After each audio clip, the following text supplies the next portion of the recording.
거무스러운 게 절반 익은 게 맛있더라고, 이런 게. 당신 그거 좋아하구나. 이게 나는 풋고추보다. 하루 한두 번씩 치르는 건강하고 즐거운 부부만의 나들이인 셈이다. 부부가 함께 준비한 점심 식사. 잡곡밥에 텃밭에서 기른 채소, 직접 담근 된장. 진짜 맛있다. 배가 고플 때. 갖가지 발효 음식들, 그리고 인삼으로 만든 반찬들을 곁들여 먹는다. 그 여자들이 그 50살이 되고 40 이렇게 그 되면 이렇게 그 검버섯 같은 것도 나고 막 그러잖아요. 좀 근데 그런 것도 안 나고 저는 좀 그러거든요. 안 났잖아요. 그런 것도 좋고 저는 혈액이 좀 깨끗해진 느낌이에요. 몸이 가볍다 할까? 봄철에 그 나른함, 춘곤증이라는 게 없어요.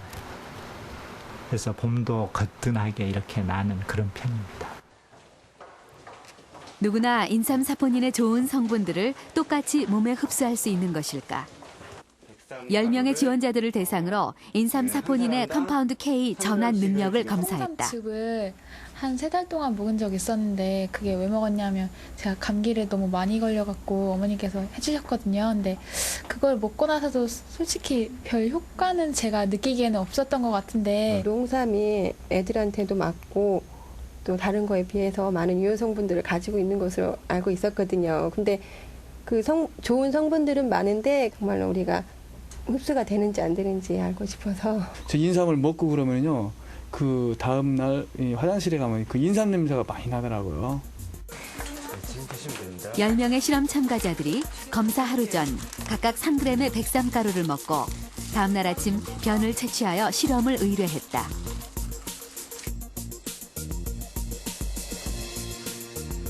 각각의 분변에서 미생물을 채취하고 채취한 미생물에 다시 인삼을 주입한 후 그 미생물들이 인삼 사포닌을 컴파운드 K, 즉 사포닌 대사물질로 분해하는 능력이 얼마나 되는지를 확인하는 실험이다. 10명의 실험 참가자들 중 3명은 높은 정도의 분해 능력을 보였고 5명은 중간 정도, 2명은 거의 분해 능력이 없는 것으로 나타났다. 두세 사람은 인삼 사포닌을 흡수될 수 있는 컴파운드 K와 같은 성분으로 거의 그 대사가 되질 않고요. 한 두세 사람은 아주 강한 대사 능력을 보였습니다. 그런 사람들은 인삼 성분이 아주 유용할 것이고 중간 정도에 있는 사람들은 일반적으로 우리가 얘기하는 보통의 사람인데 이 사람들은 꾸준히 인삼을 먹게 되어지면 인삼에 대사시킬 수 있는 능력이 올라갈 가능성을 갖고 있습니다. 그렇다면 인삼 사포닌 대사물질인 컴파운드 K는 어떤 효능을 지니고 있을까?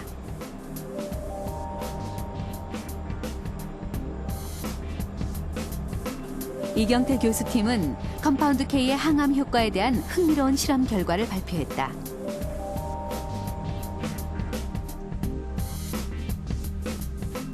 인삼에서 추출한 사포닌 대사물질 컴파운드 K를 백혈병 세포에 주입한 후 시관 경과에 따른 암세포의 변화를 관찰했다.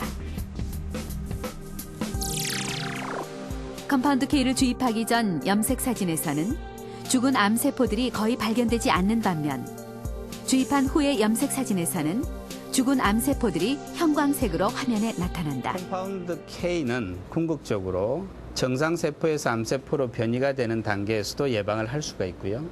암세포를 가지고 있는 것에도 세포 사멸을 통해서 선택적으로 암세포를 죽임으로 해서 암치료 약물로서도 개발이 가능한 약물로 되고 있습니다. 서울의 한 산부인과. 홍영재 박사가 산모를 진찰하고 있다. 환자들을 대하는 그의 태도는 유독 자상스럽다. 특별한 이유가 있기 때문이다. 자궁이나 난소 이쪽에 혹 같은 거 없고 아주 좋습니다. 아기 크기도 아주 정상이고요. 의사들이 자기 몸을 진단하려고 안 달라들거든요. 되게 꺼려오고 기피해버리고 미루고 되게 그렇게 합니다. 저도 거기에 똑같은 생활을 하다가 그래서 그렇게 됐죠. 2001년 10월 홍영재 박사는 대장암 진단을 받았다.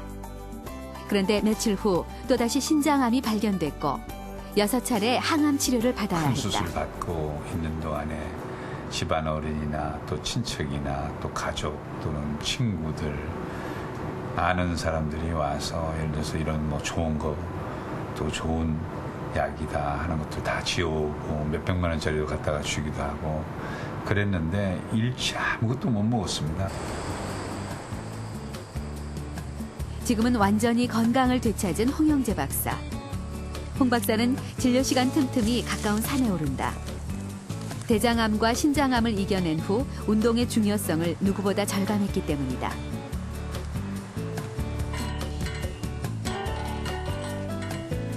그리고 또 한 가지, 항암 치료를 받기 시작하면서부터 함께 해온 것이 있다. 바로 홍삼이다. 그는 항암 치료 중에도 홍삼을 하루에 2-3번씩 꾸준히 먹었다. 몹시 아프고 나서 인삼에 대해서 책을 좀 보고 인삼에 대한 논문도 좀 보고 인삼은 일단은 그 자연식품으로서 우리 몸에 제일 중요한 그 면역력을 향상시키는 게 제일 좋겠다. 이런 것이 마음에 닿았고. 홍영재 박사의 식생활은 완전히 달라졌다.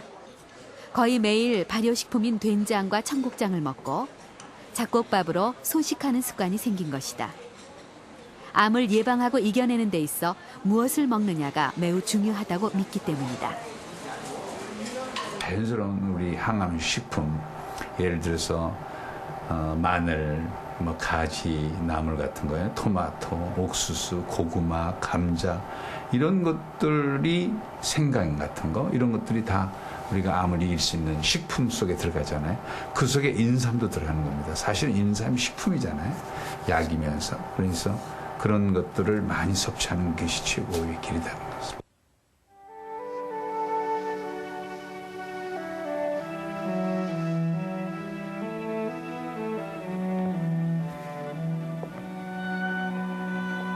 셰익스피어의 희곡 중 하나인 로미오와 줄리엣. 이 로미오와 줄리엣의 대사에는 특별한 식물이 한 가지 등장합니다. 예로부터 신비한 약초로 알려져 있던 맨드레이크라는 식물입니다. 지금 보시는 이 그림들이 바로 맨드레이크라는 식물인데요. 우리가 흔히 보는 인삼하고 비슷한 모양을 하고 있습니다. 그래서 서양 인삼의 한 종류로 알려져 있는데요.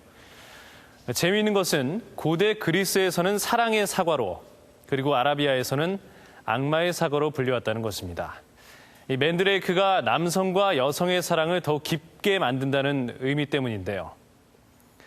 근데 이 이야기를 현대의학적으로 풀어보자면 남성은 더욱 남성답게, 그리고 여성은 더욱 여성답게 만든다는 의미가 되겠죠. 고대 서양에서 사랑의 사과로 불렸던 인삼, 그 인삼 속에 숨겨진 사랑의 힘, 지금부터 그 비밀을 함께 풀어보겠습니다. 멀리 구름에 쌓인 백두산이 보이는 중국 장백산 무성현. 중국 인삼 생산량의 38%를 차지하는 중국 인삼의 고향과도 같은 곳이다. 인삼 전문 식당. 이곳은 특히 중년들에게 인기가 있는 보양 식당이다.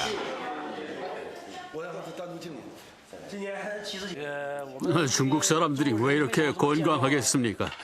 인삼을 먹어서 그렇죠. 중국에서 인삼은 고대로부터 오장의 양기를 돋궈주는 장수식품으로 알려져 왔다. 인삼을 이용한 요리들도 찜, 구이, 탕에 이르기까지 그 수가 셀 수도 없이 다양하다. 중국인들에게 인삼은 병을 치료하는 약이라기보단 건강을 지켜주는 건강식품으로서의 의미가 더 크다.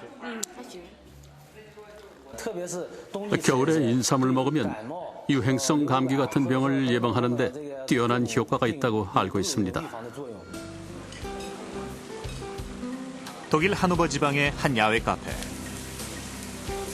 맥주의 나라답게 저녁 무렵이면 소시지 바비큐와 함께 맥주를 즐기는 사람들로 붐빈다. 인삼 맥주는 최근 이곳에서 새롭게 인기를 끌고 있는 메뉴 중 하나다. 손님들에게 인삼 맥주는 맛뿐만 아니라 건강까지 생각한 웰빙 맥주로 받아들여지고 있다. 인삼은 노인들의 정신을 맑게 하죠. 여러 가지로